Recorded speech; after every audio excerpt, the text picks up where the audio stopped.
Good morning, students. So in the last two classes, we discussed the two important chemical bonds. One is covalent bond and another one is ionic bond. We know that covalent bond is formed by sharing of a pair of electrons between the two atoms, while the ionic bond is formed by transfer of electrons from one atom to another atom. As a result, we get oppositely charged ions. These oppositely charged ions are held together by electrostatic force of attraction, which will be result into a bond. That bond is called as ionic bond.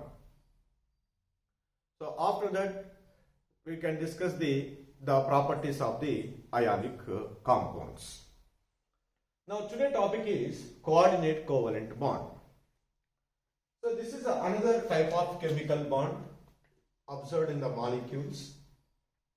So this bond was suggested by the scientist Perkin. So what does it suggest how this coordinate covalent bond is formed? The coordinate covalent bond is formed between the two atoms in that so one of the atom contributed the electrons of shared pair, whereas the other atom just merely participated in the sharing. That means, suppose between A and B, if the coordinate covalent bond is formed, any one of these, either A or B, can donate it. Suppose here A is donated electrons of shared pair and the B is only participated in sharing. As a result, whatever the bond is formed between the A and B, that is called as coordinate covalent bond. That means coordinate covalent bond is the bond in which so one of the bonded atom can donate it, both the electrons of shared pair and other atom just merely participated in the sharing without donating any electron. That bond is called as coordinate covalent bond. So in order to formation of a coordinate covalent bond between the two atoms, so one of the atom must have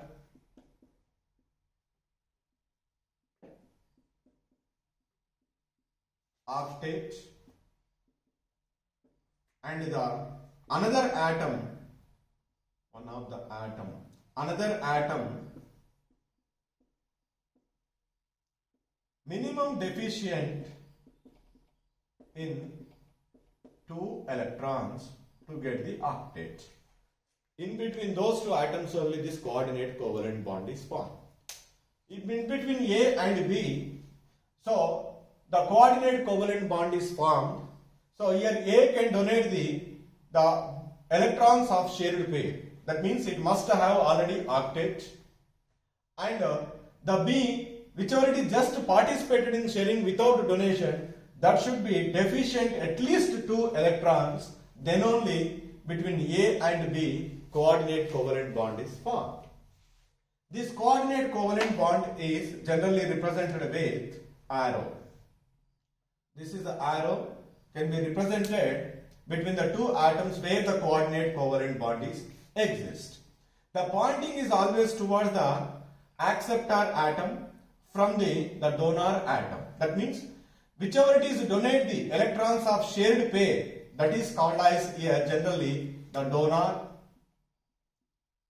and just whichever it is participated in sharing without donation, that is called as acceptor.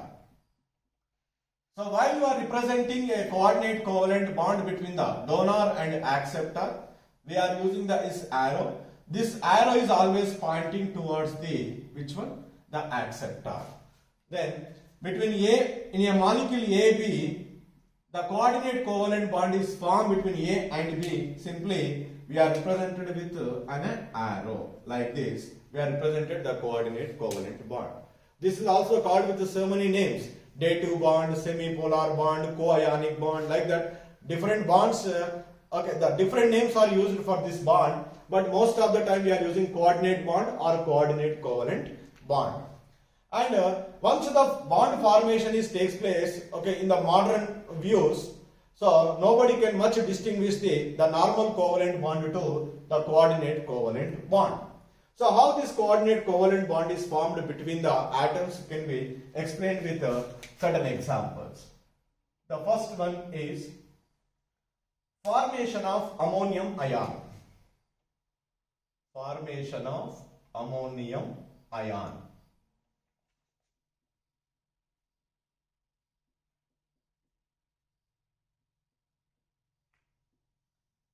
In the formation of ammonium ion, it takes place between the ammonia molecule and hydrogen ion, that is H plus.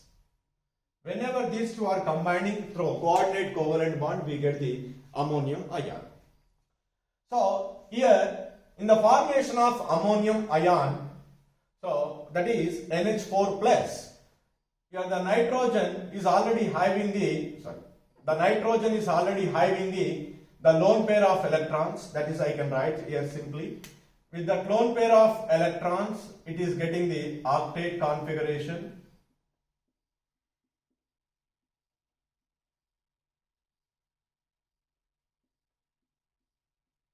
So 2, 4, 6, 8. The nitrogen atom is already having the octet configuration. But out of these 8 electrons, the 2 electrons are not participating in the bonding. They will be remained as a lone pair of electrons. That lone pair of electrons are donated toward this hydrogen ion. So here from the nitrogen to H, then which will be results into the formation of the coordinate covalent bond between the nitrogen and hydrogen. Here this is hydrogen is already there. Hydrogen is there, and hydrogen, 3 hydrogens are already attached. This nitrogen is already attached with one more hydrogen ion through coordinate covalent bond, that is H. This is we write simply.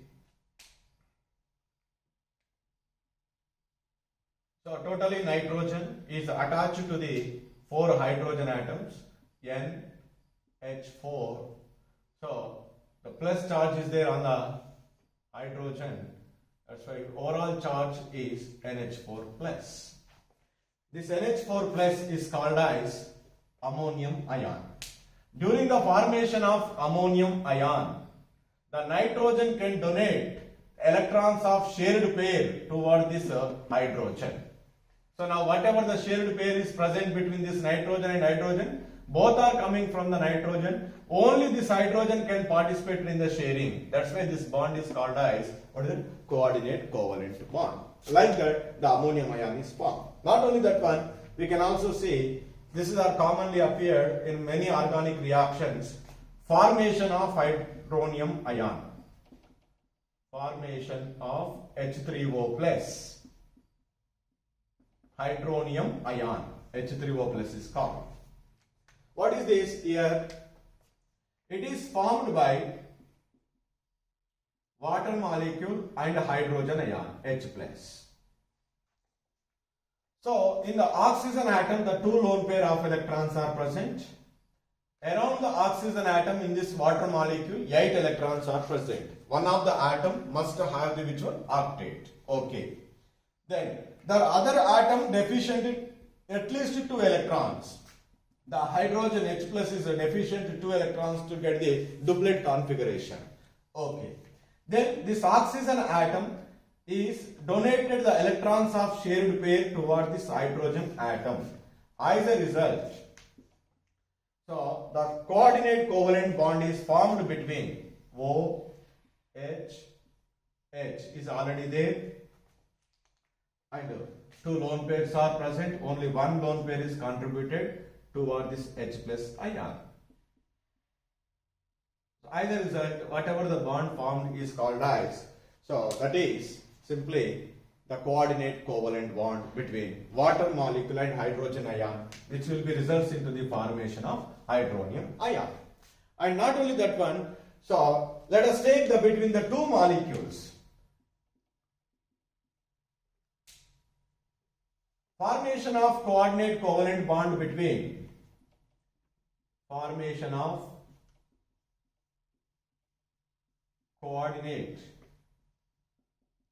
covalent bond between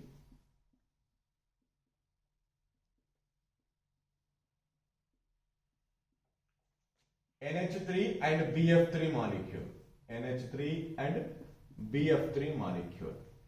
So you know very well both the molecules. So ammonia molecule, just now you see there, NH3. Nitrogen is already having the octet configuration and one lone pair is present on the nitrogen. Boron trifluoride, it is attached to the 3 fluorine atoms. Around the boron only 6 electrons are present, 2 electrons are deficient to get the octet configuration. So that the lone pair of electrons present on the nitrogen is donated toward this deficient boron in BF3 molecule, which will be results into the formation of coordinate covalent bond between ammonia molecule and BF3 molecule. So the bond present between these two is coordinate covalent bond. Like that, the coordinate covalent bond is formed between the two atoms. In that, one of the atoms can be donated both the shared pair of electron and the other atom only just participated, okay, in sharing of pair of electrons. And what are the conditions of atoms which are participated in the coordinate covalent bond? One of the atom must have the octet configuration, the another atom at least deficient in 2 electrons. So in between those two atoms only the coordinate covalent bond is formed. So it is also just treated as the normal covalent bond. There is no much distinguish, but only the basic difference is in the normal covalent bond, whichever the atoms are participated in the bonding, both the atoms are contributed equal number of electrons towards sharing.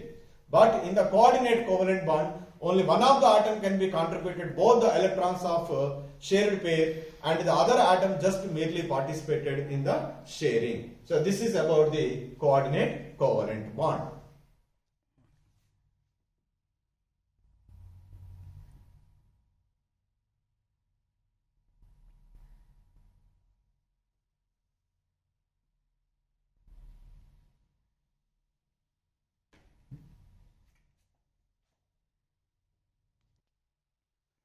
So like ionic compounds characteristics we discussed here, I'll discuss the general characteristics of the covalent compounds. So first move toward the first characteristic, that is a physical state. We discussed in the last class the most of the ionic compounds are exist as solids, but here the covalent compounds are exist as liquids or gases. So very few compounds are exist as the solids like urea, sugar. Okay, that compounds are exist as solids, but most of the compounds are exist as liquids or gases. Why this most of the covalent compounds are exist as liquids or gases? Because of weak intermolecular forces. Weak intermolecular forces. Because of the presence of the weak intermolecular forces in the compound, all the molecules are separated from each other. Among the 3 physical states of a matter, so in which case the molecules are away from each other, liquids and gases. Whereas in solids the molecules are or the constituent particles are very closely arranged, that will be resulted into a solid. Because of these weak intermolecular forces, the constituent particles of a particular sample is always move away from each other, that will be results into the physical state either liquid or gases. That's why in the covalent compounds, okay, most of the compounds are exist as either liquids or gases. Next comes to the melting points and boiling points. So whenever we are observing the melting points and boiling points in the case of the ionic compounds, in the ionic compounds ions are held together by the strong electrostatic force of attraction. That's why we require the more amount of energy to break such attraction. As a result, they become volatile. So until and unless we cannot break that, okay, the electrostatic force of attraction present between the ions in ionic compounds, they cannot easily volatile. That's why there we require the huge amount of energy. But such phenomenon does not exist in the case of the covalent compounds. The reason is, in the covalent compounds, in between the molecules, the weak intermolecular forces are present. When the weak intermolecular forces are present, so we can easily break that weak intermolecular force of attraction with a less amount of energy. That's why the covalent molecules are ready to volatile even with less amount of energy. That's why the melting points and boiling points of covalent compounds are low due to the same reason. In between the molecules, the weak intermolecular forces are present. That's why less amount of energy is required to break that intermolecular attraction. And comes to the third general characteristic property, solubility. In the ionic compounds, we can apply the principle like dissolve like. Generally, the water or any polar solvent, they are polar in nature. Ionic compounds are also polar in nature. That's why the polar compounds are soluble in polar solvents. But when we see that the most of the covalent compounds are non-polar in nature or less polar in nature, because of the less polarity or non-polarity of covalent compounds, generally these are soluble in non-polar solvents. Soluble in non-polar solvents. So in the polar solvents also they might be soluble, but that is a very less quantity, is the less amount of that particular compound is soluble in polar solvent, but mostly highly soluble in non-polar solvents. And comes to the fourth one, non-conductors. Whereas the ionic compounds, either in dissolved state or molten state, they are conducting the electricity. But when they are existing solid state, they are occupying the fixed position. They does not move from one place to the another place. That's why in the solid state, ionic compounds are non-conductors, but in molten state or in dissolved state, they will be dissociated into ions. That's why they can conduct the electricity. But in the case of the covalent compounds, either in molten state or any state, so they never dissociated into any ions. That's why the covalent compounds, most of the covalent compounds are non-conductors of electricity, except very few compounds like graphite is there. In between the graphite, the covalent bond is present. Even though the covalent bond is present, the graphite is said to be a good conductor of electricity. Like that, very few exceptions are there. We are generalized here. That's why the most of the covalent compounds are non-conductors because they do not dissociate into ions. And the next one is molecular reactions. In the case of the ionic compounds are participated in the ionic reaction because first that compounds are dissociated into ions, that ions are participated in a chemical reactions. So that ions are the characteristic properties of that respective ionic compounds. But in the case of the covalent compounds, the molecules are involved in the reaction. So how the molecule is involved in the reaction? First we can break one of the covalent bond between the two atoms. Then after that again the new covalent bond is formed. This type of the reactions are called molecular reaction. Breaking of old covalent bond, formation of new covalent bond takes place in the case of the covalent compounds. And it comes to the directional bond. So in the case of the ionic compounds, the bond is not said to be non-directional. Why? Because each ion is surrounded by its oppositely charged ion in a fixed number ratio, so that their electric field is non-directional. That's why the ionic bond is also non-directional. But in the case of the covalent compounds, so the bond is exactly localized between the two centers of nuclei of two bonded atoms. So that means it is exactly present between the two atoms. That's why it is directional in character. So that's why the covalent bond is a directional bond, whereas ionic bond is a non-directional bond. So these are the general characteristics of the covalent compounds. The most of the covalent compounds are exist as liquids or gases because of the weak intermolecular forces. They are separated from each other. That's why they are exist in liquid or gas state. Melting point, boiling points of covalent compounds are generally low because of the weak intermolecular forces. With less amount of energy, they can easily volatile. And solubility generally, so the covalent compounds are highly soluble in non-polar solvents, less soluble in polar solvents. And covalent compounds are non-conductors of electricity because they never dissociated into any ions. And covalent compounds are participated in the molecular reactions in which the old covalent bond is broken and a new covalent bond is formed between the bonded atoms.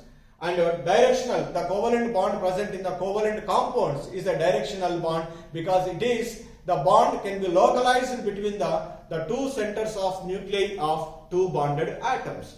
So when we see the differences between the covalent compounds and ionic compounds, the most of the ionic compounds are exist as a solids, but whereas the covalent compounds are exist as a liquids and gases.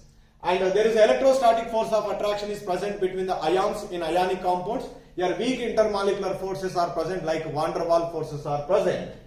And ionic compounds are having the high melting points and boiling points. Covalent compounds are having the low melting points and boiling points. Ionic compounds are highly soluble in polar solvents. Covalent compounds are highly soluble in non-polar solvents. And the ionic compounds are conductors of electricity either in molten state or in a dissolved state, but they are non-conductors of electricity in solid state. But in the case of the covalent compounds, these are non-conductors of electricity because they never dissociated into ions. And ionic compounds are participated in the ionic reactions, whereas the covalent compounds are participated in the molecular reactions. In the ionic compounds, the bond present is a non-directional bond, whereas in covalent compounds, the covalent bond is said to be directional bond. So this is the basic differences between the covalent compounds and ionic compounds.